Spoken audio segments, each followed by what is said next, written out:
My poems tonight are kind of inspired by the racist incidents that have been going on.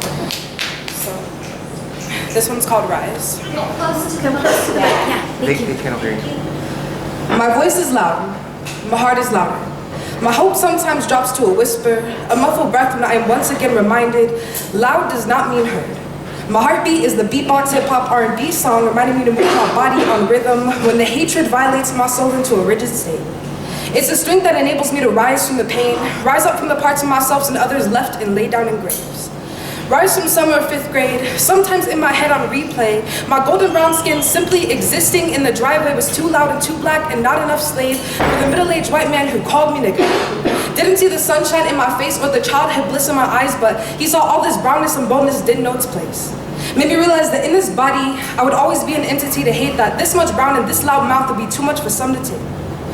Rise from every time I walked through my school and heard remixes of that same day over and over and over again, like a scratchy DJ skipping nigga, nigga, nigga, nigga. And it's like, I knew I was out of place before, but in those seconds, I'm squirming out of this brown body, holding back the rage, wondering if I should say anything at all because they'll say empty sorries now, rewind and press play the next day. Go through their whole lives not caring about all the ways they made my hope dissipate. Made me feel like a foreigner in my own body, a criminal for embodying this brown skin. Go their whole lives not knowing that racist tendencies are not always segregation and slavery on cotton-field plantations, but it is so often the subtle things that create an unconscious isolation of people who do not look like you. But it's nothing new. I was always the black kid in class, sometimes one of few. I can remember all the slave jokes, the times I felt alone. I remember the stares, the expectations, the overload of stereotypes, the lack of black books, black representation, black education. I mostly saw people who looked like me in nooses, as slaves, as sacrifices for others, as their color. Never as someone's sister, mother, father, brother. Only really seen positive representation of a few black heroes. MLK, Rosa Parks, maybe a few more on Black History Month thrown around, but we never really acknowledge even some of the hundreds of icons who allow all of us to live the way we do now. And so I rise for the mixed girl who saw so little of herself, her blackness followed her around like a shadow, waiting to be recognized as beautiful in slips of light she was actually visible. I rise from the realization that being a person of color seems to come with an unwanted ticket to a lifetime of trauma. My friends of color and I whisper of these tragedies so often and so carefully that we know no amount of fake apologies and therapy could restore all of us that's been misplaced.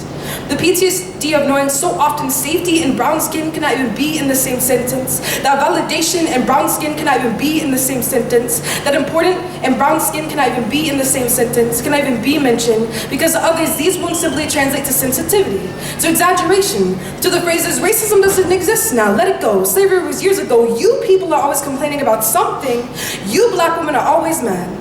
And so I rise for the days I have to prove my worth, for the days I've been told I don't count, that I need to be less civil rights movement, more sit pretty and close my mouth, for being told mixed girls' opinions don't matter because I'm not black enough, I'm too light-skinned to know about any of this racism stuff and how I talk about racism like I've actually known the pain. Well, because I have. To live in the body of a contradiction is to feel the crack of the whip from all sides, to feel the lack of belonging, sometimes impossible to explain. And so I rise from the time he said my afro made me look like I'm going back in time so much, soon enough I'd be a slave. Rise for all the black friends who moved schools because they couldn't take the hate. Rise for the fact that every black friend I've ever had can remember when they were called the N-word, yet even through shouts, their stories and their pain remains unheard. So I rise for my trans friends who are misgendered every day, threatened until they're afraid, told to kill themselves as if people only value life if it's lived in a certain way. I rise for my Hispanic, Latinx, Mexican friends who are named beaners, wetbacks, aliens, told to get out of this country as if America wasn't built on the blood, sweat, and tears of immigrants.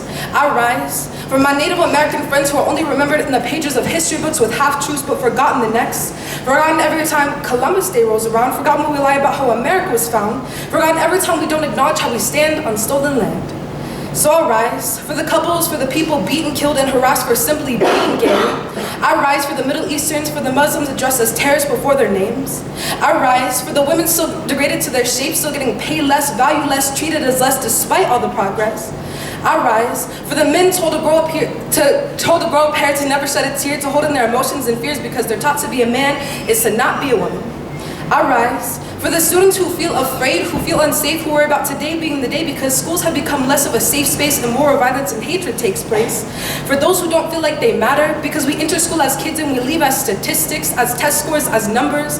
And so I'll rise for everyone, for those who don't feel like they have a voice, for more people and identities not named in this poem because we all deserve to have our stories spoken, to have people who care, who speak up and take these stories beyond right now, beyond today. Let it be the reason they help someone else feel safe.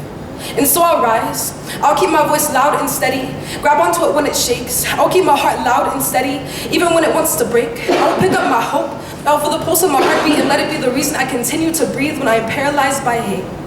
I realize I'm not what happens to me, I am what I do about it, I am what I say about it, I am how I speak about it.